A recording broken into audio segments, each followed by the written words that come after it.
Wellness Show, episode 172. Welcome to the Wellness Show, a podcast on health and wealth. I'm your host, Tyhson Banighen, the founder of the Extraordinary Healing Arts Academy. Join me as we get the latest insight, tips, and strategies from wellness providers, coaches, and successful, heart-centered entrepreneurs, and much, much more.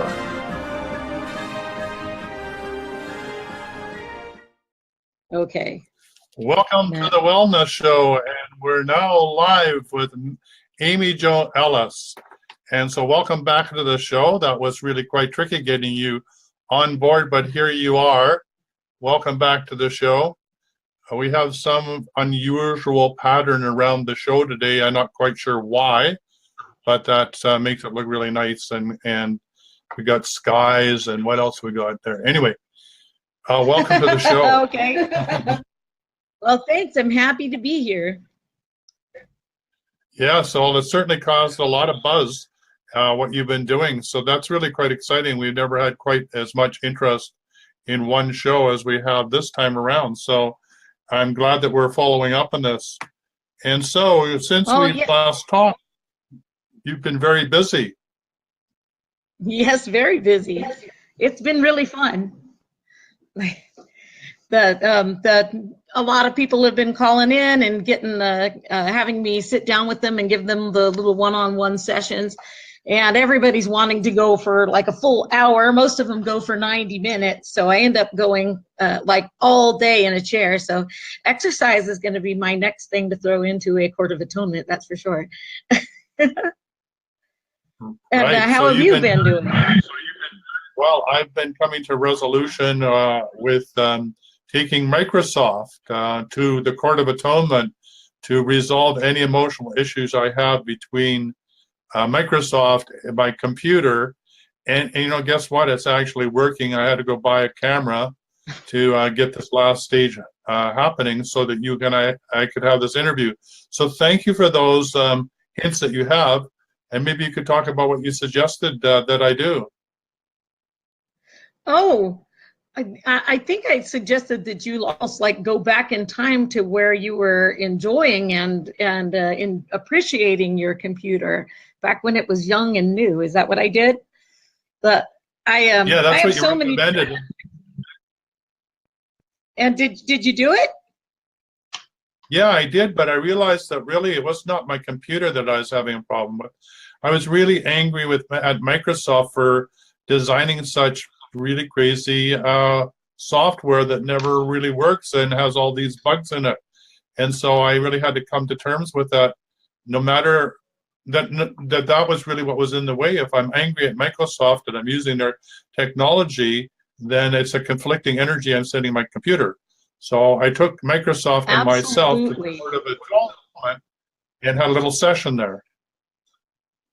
I was just telling somebody today about everything, absolutely everything has consciousness.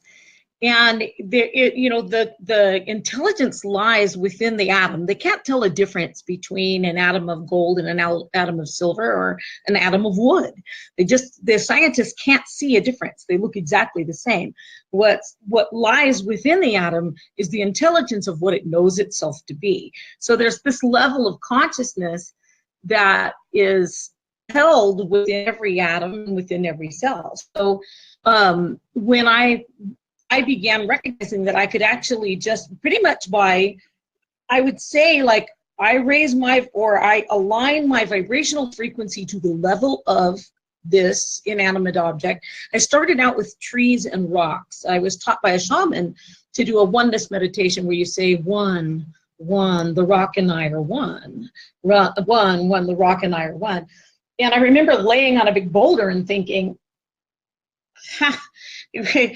what kind of the shaman said, you'll begin to think the thoughts of the rock. And I thought, well, what the heck kind of thoughts does a rock have anyway? And I thought, what kind of a life does a rock have? And all of a sudden I had this thought, I have a beautiful life. I lay beneath this oak tree looking up at an ever-changing view. And I thought, like mini me goes, the underside of an oak tree is an ever-changing view. And then in my mind's eye, the clouds began to move over, and the sun was setting, and the stars came out, and the clouds were moving, and then the sun rose, and the birds moved. I thought, oh my word, it's an ever-changing view. I would have never have, in my wildest dreams, been able to have comprehended such an idea. It was, to me, the thought was way beyond my own ability to receive it, you know. So it began me on this quest of like communication at a level that I had never contemplated before. So anyway, I've told my husband that I have these abilities to connect with something that's not what we would think even alive, and tap into that intelligence of what it is. So one day I'm in working on my home recording studio, and I own a $5,000 computer that's got like $250,000 worth of software in it. We went all out and bought this computer from a man who creates computers for Sony recording studios. So it has all of that software in it. And it's this, for me, it was my life.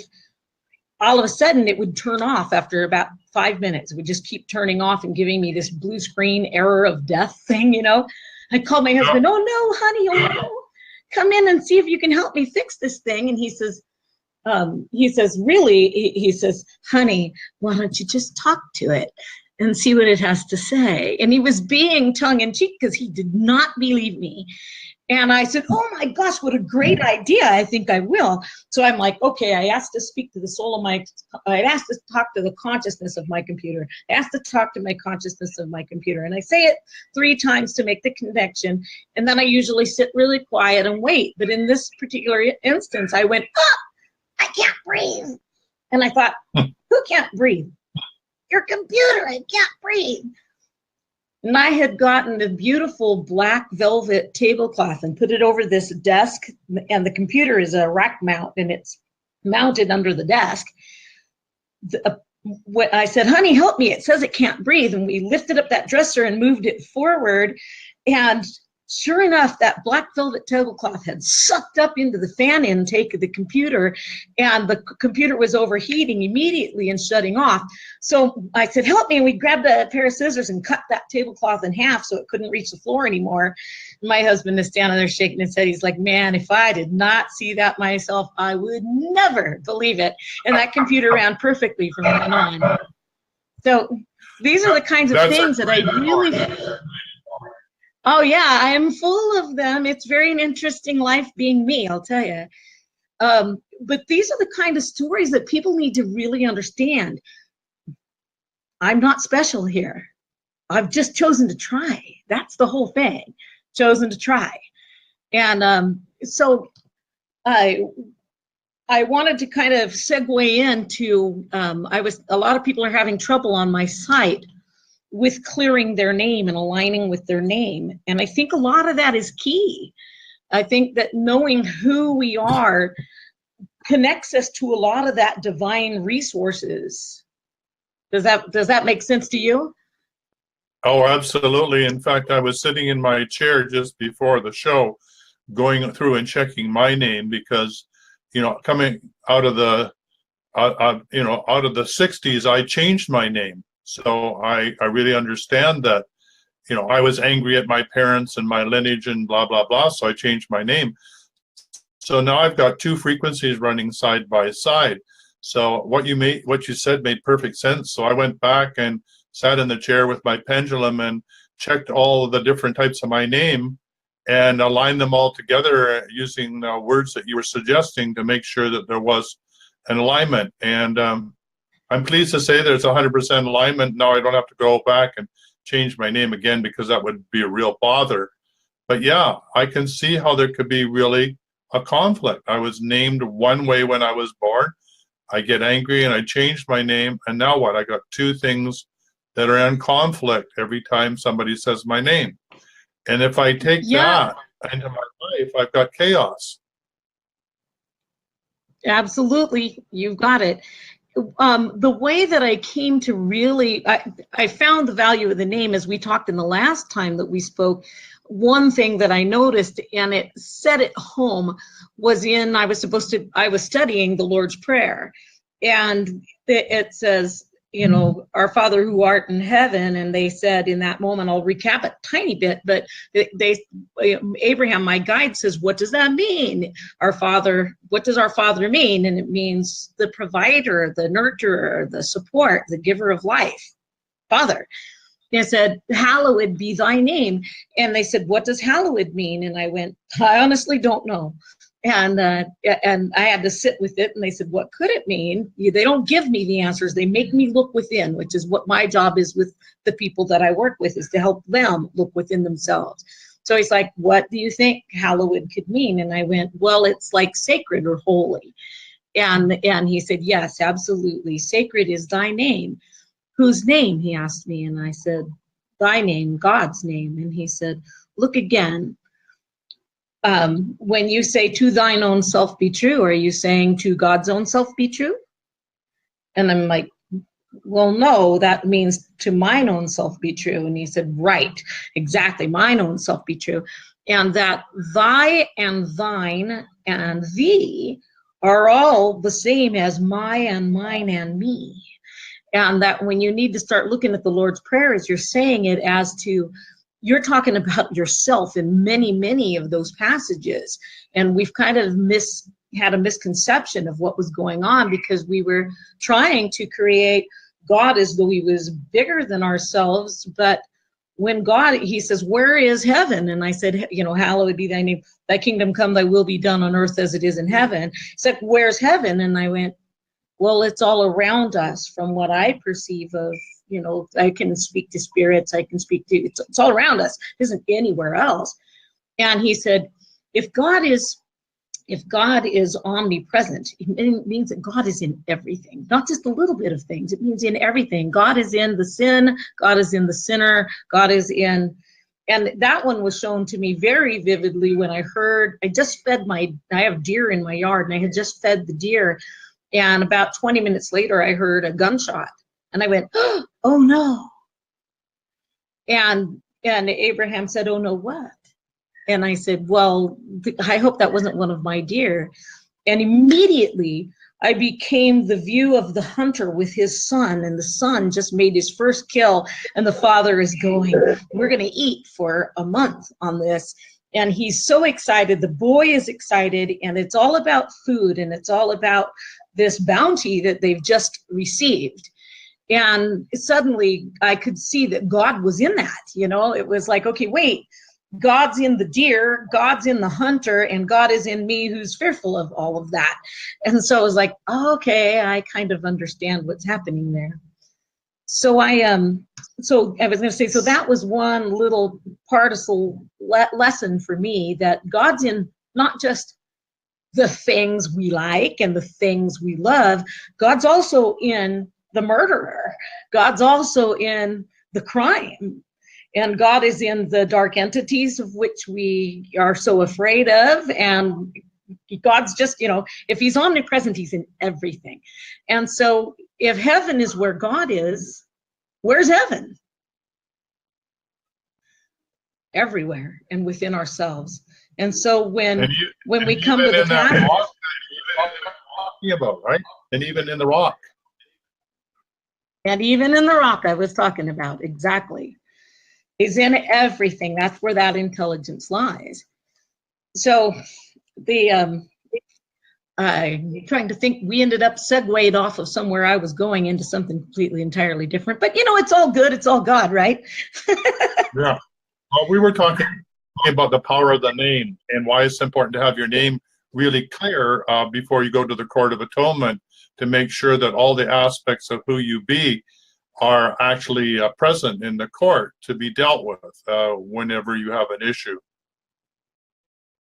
Right. And so, hallowed, sacred be thy name. Sacred is my name. And when I started seeing that, it made something that had happened make sense to me. I was at a psychic fair.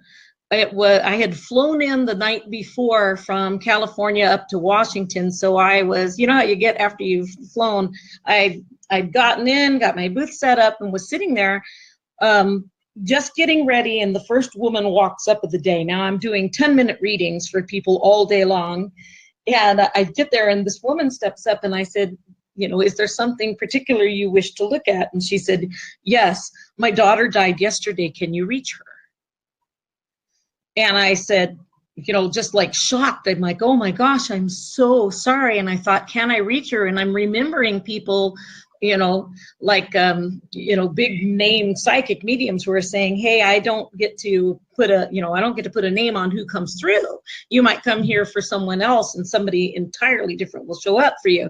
But I went, if I can talk to a computer or a rock, I most certainly can talk to the soul of a person who was alive yesterday. Doesn't make any difference to the soul how long it's been dead or not, you know? So I went, I certainly can. And I said, I've never done it before, so I can't say. I know a lot of people say you can't do it, but I said, I certainly can get a message of love for you from the soul. I don't know how precise the clues are that it was her, you know. And I said, okay, what is your daughter's name? And she said, my daughter's name is Sarah, and it's like Julia Thompson. And I said, all right, I'd like to speak to the soul of, I'd like to speak to the soul of Sarah is what I'm trying to say, but I say, I like to speak to the soul of, that's odd, I can't say it. I asked to speak to the soul of, and I still can't say it. And I said, you know, there's something going on with her name. Is this like a, no, that's her name. That's the only name, you know, that's her name. And I said, wow, I've never had it like where I can't say the name. And I said, I asked to speak to the soul of, I said, are you sure this isn't a nickname short for Sandra or Shirley or, you know, something? And they said, this is her name. And they're getting huffy with me, you know. They're really kind of perturbed that I haven't just gotten what they want here. And I said, I don't know what to say because there is a conflict in the name. It isn't that I can't reach the soul, it's that the name is incorrect. And she said, that's her name, that's the only name she goes by, we haven't called her anything else. And I said, that's the name on her birth certificate? And she goes, oh no, she's adopted. I said, she said, yeah, she's Chinese. And so she gives me her name, and it's like, you know, Christina Chong or something. And so I go in and I ask to speak to Christina Chong, say her name 3 times. Immediately I've got her. And she's saying, Auntie Pam, Auntie Pam, Auntie Pam. And I went, I don't know what this means, but I feel I've connected to your daughter. And she's repeating over and over, Auntie Pam, and they all go, oh, my sister Pam is in the audience over there waiting her turn. She was gonna come up next. And I said, she wants you to bring her up. We'll do instead of a 10-minute reading, we'll do a 30-minute reading with the 3 of you together, because she was there with her other daughter. And the message that this spirit who had passed yesterday brought through was just chilling to me. She said, tell my mother, stop crying, nobody died. And she said, and I'm thinking, I can't say that to a mother whose daughter died yesterday. And she said, tell her that I am in no way changed. I am absolutely exactly the same as I was, except I feel perfect and whole.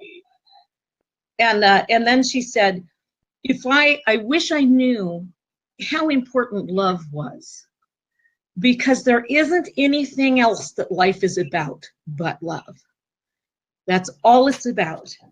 And if you can love what's happening to you at the time, everything will go smoother. So I just thought that was a very profound message. Yeah, that is profound.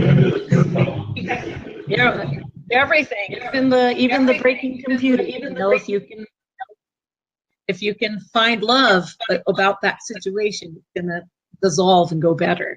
So I thought, wow, that's really an interesting message to come through. But as I began working with one-on-one with these clients, I began to notice, especially if they're named after someone else in their family, if that there will be, I like to write on a piece of paper. If I'm going to work on the Court of Atonement, I'll write Tyhson down right? It's T-Y-H, where you try to fake me out with that spelling. Yeah, absolutely. So I'll write, Yeah. and I'll write it here. I'm going to write your name on this side of the sheet. And then I'll say, Tyhson, what is your mother's name? What is your mother's name? Patricia. Okay, and she comes in right underneath you. You have a very good connection to your mother. What's your father's name? Walter. And Walter, I feel a little bit of dissonance, and he wants to have his name put like a little bit farther off the edge of the paper. So your mother comes into alignment with you, but your father's back here. And so you can say, we get along perfect, right? But if you were perfect, the way I read energy, that name would have slid right in underneath you. Instead, I feel quite ill if I tried to force his name below. So all I would do is I would say, I, Amy Joe Ellis, since I'm the one calling it in, call a full Court of Atonement for Tyhson. What's your middle name? I don't have a middle name. Oh, you're just hiding. You know it's an ugly name. I'm kidding.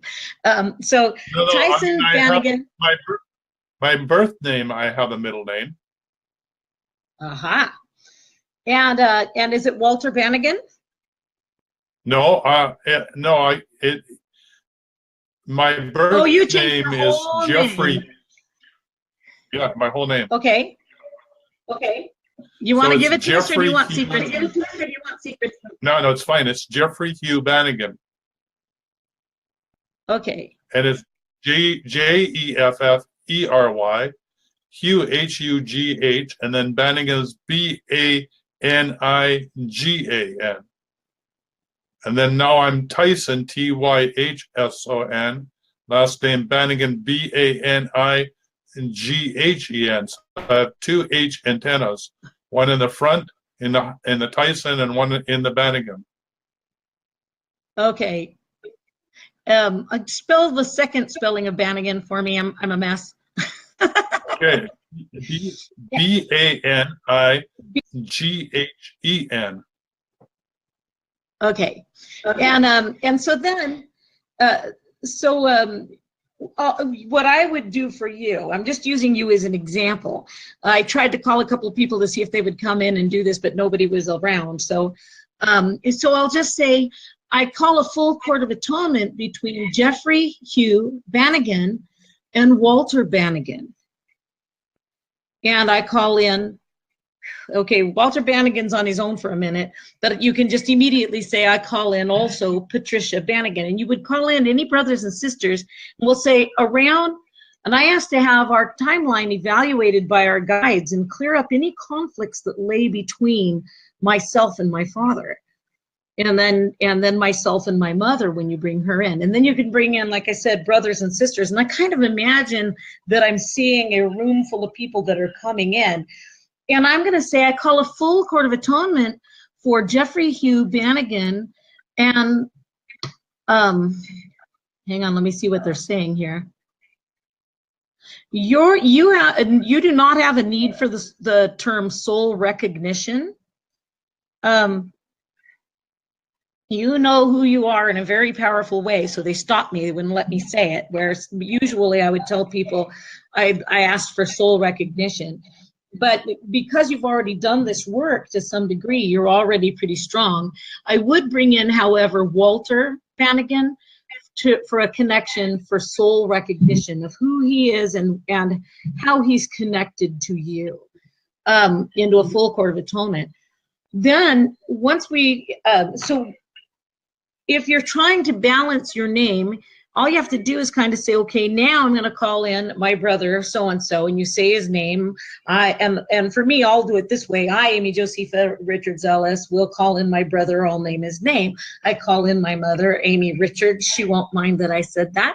I call in my father, whose name is convoluted because he's Vincent DePaul Richards as a Catholic name, but at the age of 16, he became famous with his own TV show. They took one look at him covered in dirt and rust and said, your name's Vincent's not a cowboy name. Your name's Rusty Richards. and the name stuck ever since. So his name was convoluted. You keep calling in these people into it, and once you get everybody into this Court of Atonement, then you say, I call a full Court of Atonement for my name, for the sole recognition of my birth name. And so I like to say at that point, kind of, I am Amy Josepha Richards Ellis. I am Amy Josepha Richards Ellis. I am Amy Josepha Richards Ellis, which once you have your name with the power, that's the fastest way to ground yourself and send off the negative energy. I was teaching a class on grounding, and I asked my guide Abraham, what's the fastest thing we can do? Like when we're in Walmart and we start getting creepy crawly feeling, down the back going, duh, my head's hurting. How do I get out of this? And they said, hi. They said that the fastest thing to do is say your name 3 times and imagine that all the energy that isn't you is being shoved off you into the ground. And I said, well, if it's as fast as just saying your name 3 times, why are there all of these meditations of I'm a tree with my branches going up and my roots going down? I have a lightning rod that's going down. I have a rope that I take to the core of the earth. I to the earth, the energy.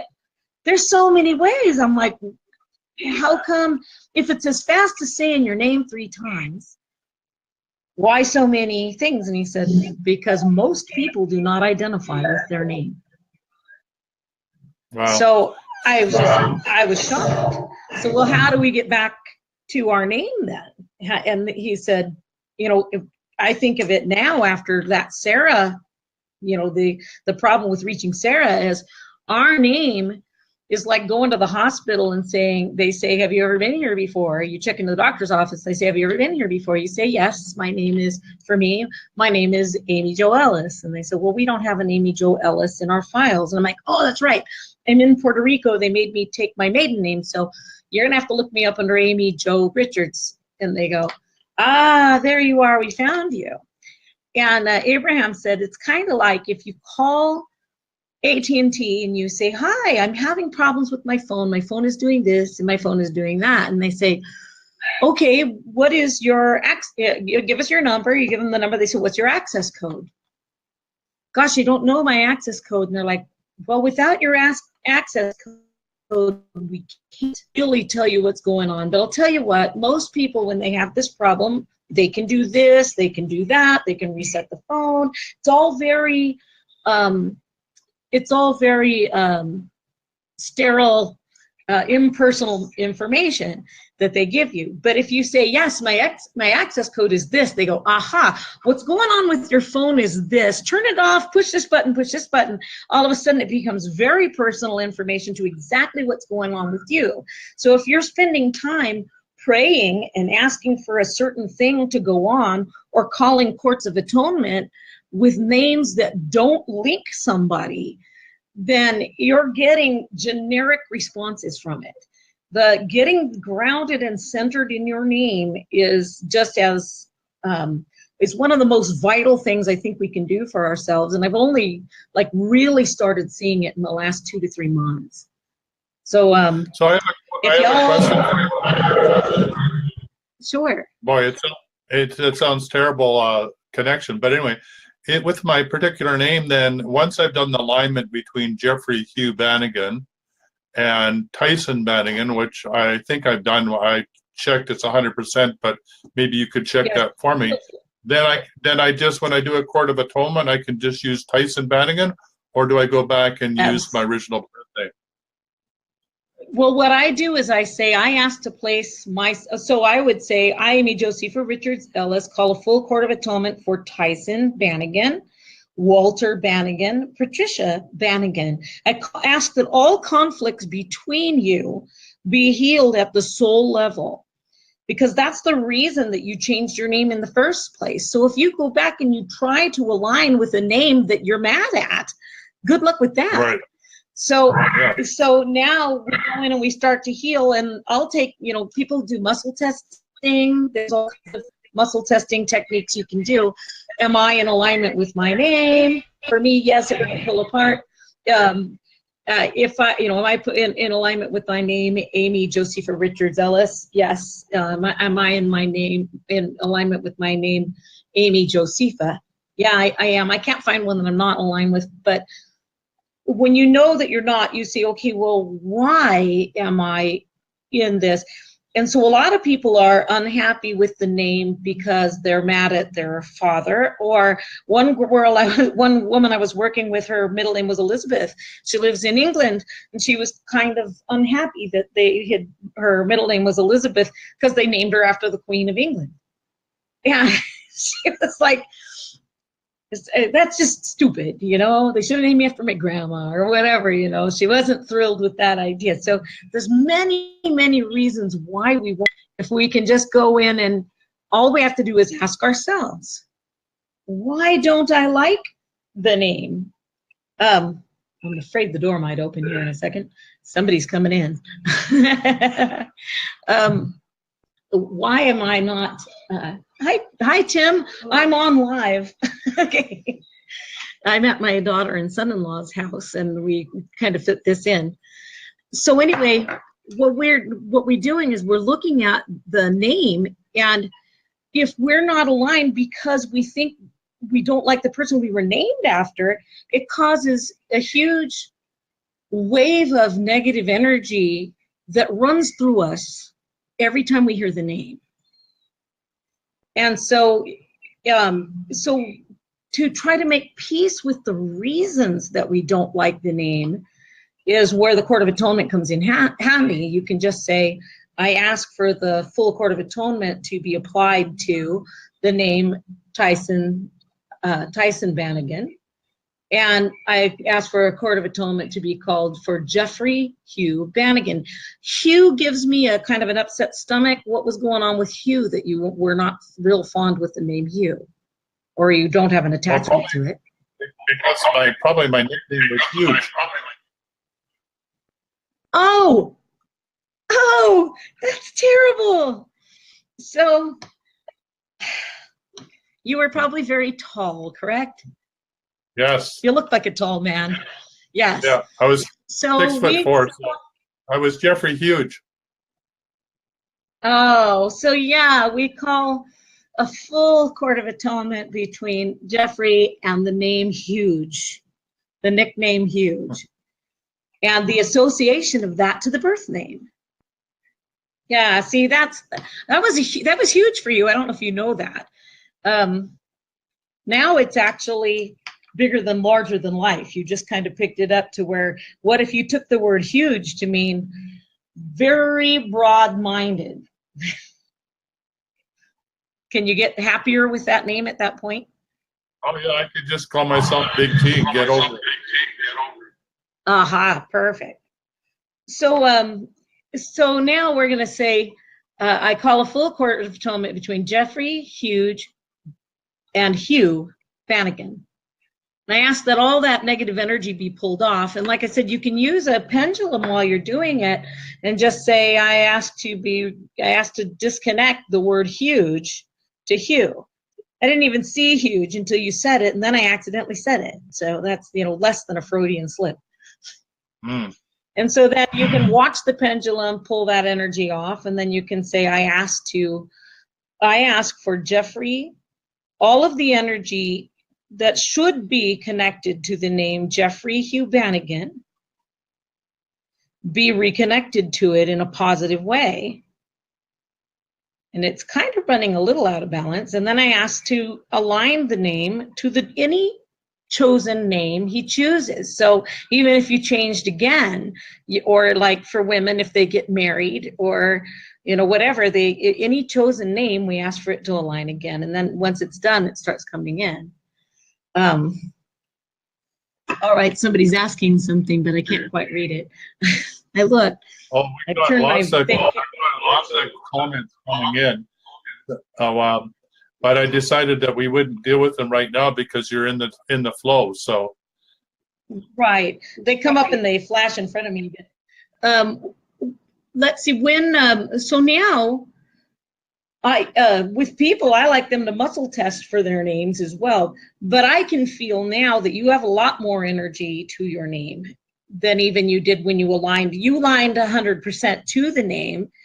And for me, it would look like this. Have you ever used, for the people who are looking, if you've ever used a pendulum chart, I would say this is a -10, and then this is a +10. You're well beyond the +10. You are way up, and now you have a big swing of energy to the pendulum, whereas before it would have probably been right at a +10 and only about a 2-inch swing. Now it's swinging like 7 inches. It's really got a fluidity to it. So even though you were connected, there was still some weakening. You're 100% connection, but you know, it's kind of like, yeah, well, the light's on, but we can just amp the power up a bit. So that's kind of what happened with you is, yeah, you got that connection back. So you were 100% connected, but we can test in and see, well, are we at, you know, is there more power to be gained from this than 100% connection? It's, So you know, what do are we we do? on a 110? What do they do if they're adopted, Amy? What do they do if they're adopted and they don't know their original parents? They bring in the name on the birth certificate, or just say, I asked to bring in my birth family. And doing that for yourself is huge. I've been doing that with a lot of people, and they find that they have felt quite a bit lost in their lives. Yes. So I know my brother and yeah. sister really have that problem because they're adopted, and not knowing their birth parents has really bothered them their whole lives. Yes. And so if they'll come in and they'll use the Court of Atonement to bring in, okay, hang on, give me a second to answer this a little more connectedly. Hang on.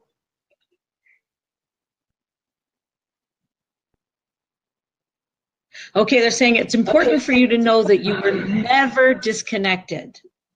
You were never disconnected from your birth family.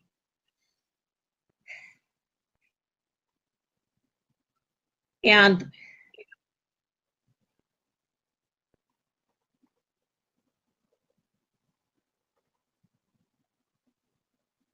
it's almost like the emptiness that you feel and the searching that you feel is because you know they're there. You've always known that there's something there, and you can't see it before you, so you're looking and searching. So that would be and so, for both my brother and my sister? Well, it's true of every person who's ever been adopted. That right, the okay, soul great. That makes perfect sense. Yeah, the soul of the parent can't be disconnected. It just can't be disconnected. So that soul of the parent, you know, the soul is much, much larger than, you know, we have this perception that the soul is, you know, what we are. And it isn't. The soul is like kind of an energy connection that's pretty much all knowing of everything we ever were. And this connection to the soul with the parents, their conscious mind is not the same as their soul. And so their conscious mind and their heart, what I know to be true is there's a minimum of 5 levels of consciousness for every body. There's soul, there is the conscious mind, there is the subconscious mind, there is the heart, and there's the body. And I tell people the way you know for a fact that this is true is, you know, you vow to yourself that you're going to go on a diet and lose weight. Conscious mind is very determined to do so. Subconscious mind says, man, yeah, my body needs to be lighter. I really need to be lighter. And the soul says, go ahead, be my guest. But the heart goes, Grandma's apple pie at Christmas is just so lovely and wonderful. I have to eat it, right? And so even though most of us are in alignment with what we want, if one of them's out of alignment, we don't get where we're going. Somebody else is steering the ship a little bit. So when you're trying to get things into alignment, really go after, what is it that my body is looking for? What is it my heart is looking for in this? I always tease about my parents have a great big beautiful boulder that has a human footprint in it, and we found it in the stream.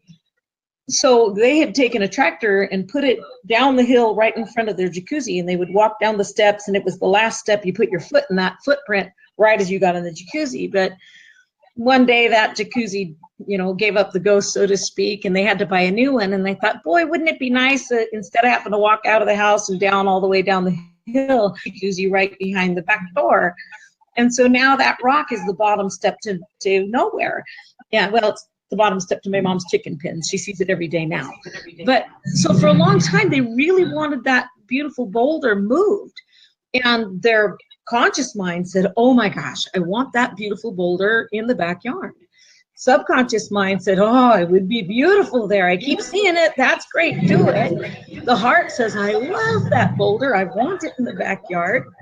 And the soul says, go right ahead, do it. And the body says, it weighs 1,000 pounds. I'm not gonna do it. And it stops the process right there.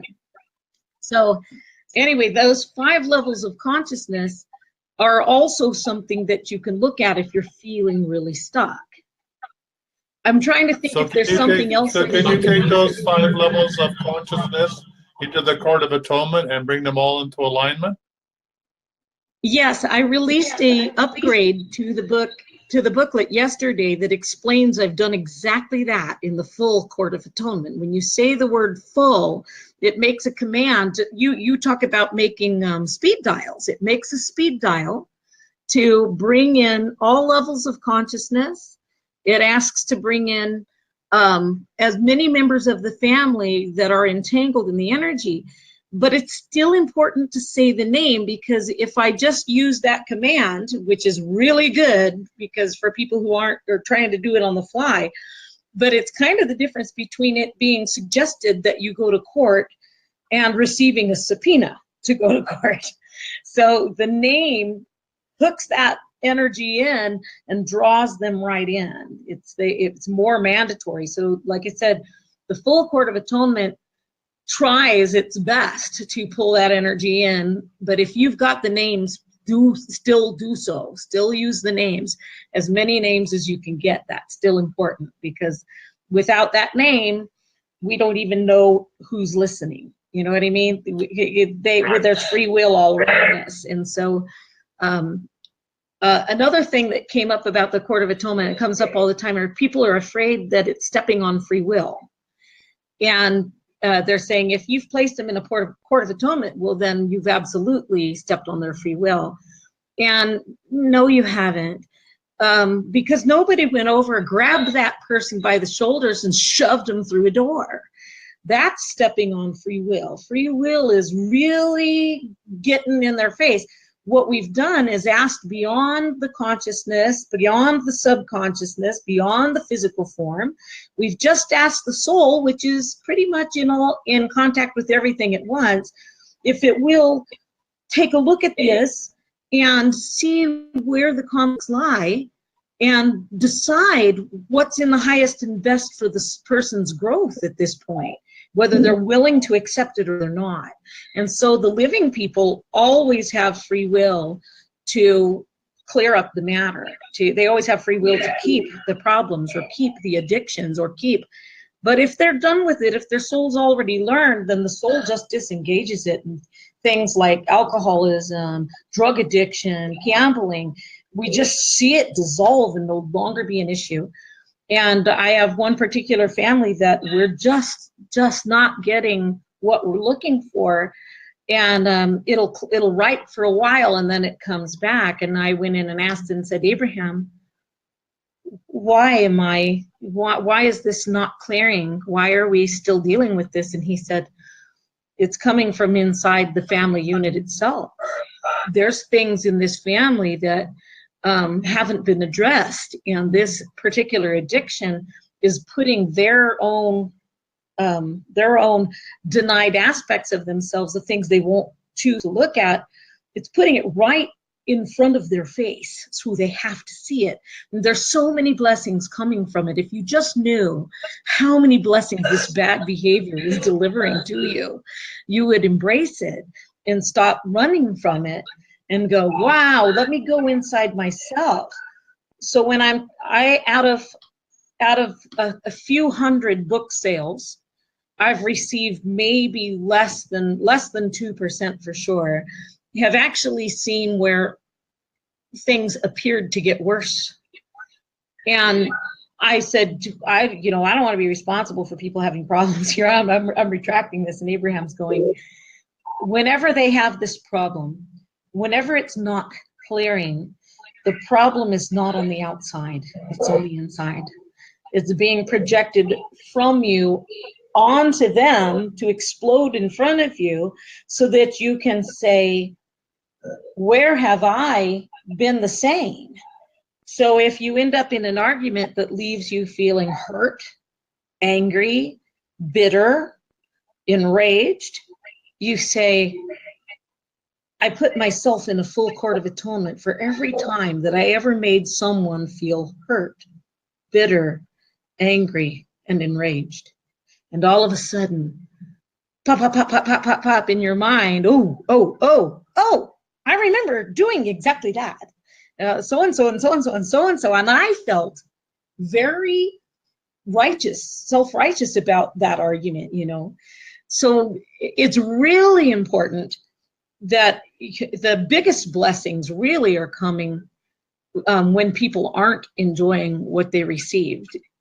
So Abraham is like, don't back away, don't be afraid. And he says, don't interfere. And when Abraham writes interfere for me, he doesn't spell it I-N-T-E-R-E, he spells it E-N-T-E-R-F-E-A-R. Do not enter fear. If you step inside of fear, you're going the wrong direction. And so I just thought that would... So what you're saying, if I understand correctly, is the negative feelings that we have around the situation are really an indication of the biggest gift that can be presented to us if we're willing to take it to the Court of Atonement or deal with the underlying issue, that it's in our face for a reason and will continue to be there until we have the courage to step into it. Right. Now, the problems with people in the past who are deceased, if we catch them by name and put them in, we see those just dissolve. Those don't cause any problem. Your show is very open to negative energy and negative entity attachments and things. And some of the biggest issues of people having problem with the Court of Atonement, almost every time that I've worked with it, has been a walk-in. That we're calling the name of the person, and that person's showing up, but that person's no longer, that soul is showing up, but the person whose body is here is not attached to that energy. Wow. Do you understand? I'll say a little bit more, because that's really quite a thought to think about. So say it again in a different way. Okay. I'm just trying to see what I'll see. The way I see it is in my mind. If I'm dealing with a person, I won't see the person. I'll just see like a shadowy darkness in my mind, and I'll be like, okay, I place them in a full Court of Atonement for soul recognition, and all of a sudden there'll be a golden light and a dark light. I've got two entirely different energy fields. So let's just make up two names. I have the story of Dick and Jane in my booklet. And Jane is a little girl who falls out of a tree and gets the wind knocked out of her. And a very kindly spirit was standing nearby. He saw her take that fall and get the life force energy knocked out of her. And so he went in an attempt to save her life. He jumped in. And his name is Dick. Dick runs over to save Jane, jumps in, and Jane just steps up and starts brushing the dust off and appears to be unharmed. But Jane has actually been knocked out of her body and is following Dick around going, what happened? But she's like, cool, dude, I can fly. I feel great. This is awesome. And she doesn't really have the attachment to the files that she had inside when she was inside her body. Dick, on the other hand, is now completely and totally confused. He thinks he's Jane. The only files he has access for are Jane's files. So he knows Jane's mommy to be his mommy. He knows Jane's daddy to be his daddy. And he knows himself to be Jane, who's a girl. Because those are the only files in that computer. I always liken it to, if a soul disconnects, it's kind of like unplugging the computer. All the files are still inside the computer. Somebody else plugs in the computer and just takes off and is now, you know, now they're sexting with somebody on Skype, whatever, or I can't say Skype, but they're on Facebook chat, and the person on the other side believes they're talking to the original owner of the computer. They don't realize that beautiful woman is not who they're talking to. They're talking to a dude, you know? Right. So a lot of these things can be very bizarre for us to come up against. I've worked with a lot of missing cases where the missing person cases, and the missing person has a walk-in. They don't feel as attached to their family. Things get too tough. And instead of committing suicide, they just disengage and they take off. And whenever I'm working with them, I have begun to try to unite the original soul back to the body. And I always leave that up to divine. That's the right thing to do or not, because a lot of people are very invested in the fact that they are a walk-in. They're like, I'm a walk-in, and I have a ninth dimensional soul or whatever. So I always say, okay, well, I'm just going to put you in a full Court of Atonement for soul recognition. And what that does is it separates those two souls. And we've got Dick and we've got Jane.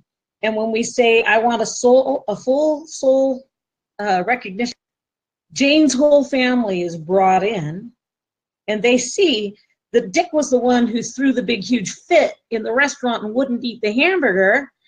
And Jane was innocent. She wasn't even there. So they can see what happened. And then Dick over here is, his entire family as Dick, when he was a young child, comes walking in, and he's like, Mama! He knows who he is. He knows where he belongs. And then he gets a full Court of Atonement for himself, so that his energy goes back to his soul family and stops causing the conflicts that were happening here. There's no reason for him to come back.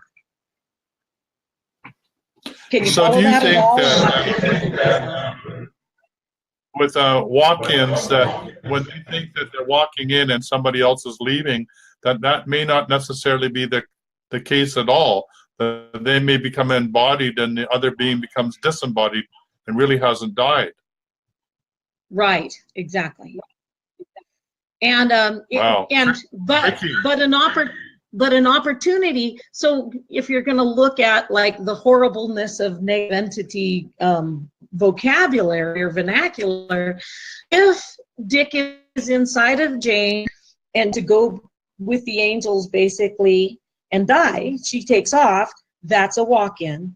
If Dick is inside Jane's body and Jane is following him around, that is now what they would call an oppressive energy. She can yell at him. He's like,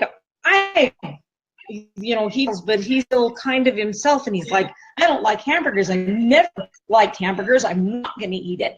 And he throws that fit we were talking about, and Jane is in his ear yelling, eat the hamburger. She's pushing her opinion against that. So an outside entity that's pushing in on the soul is an oppression.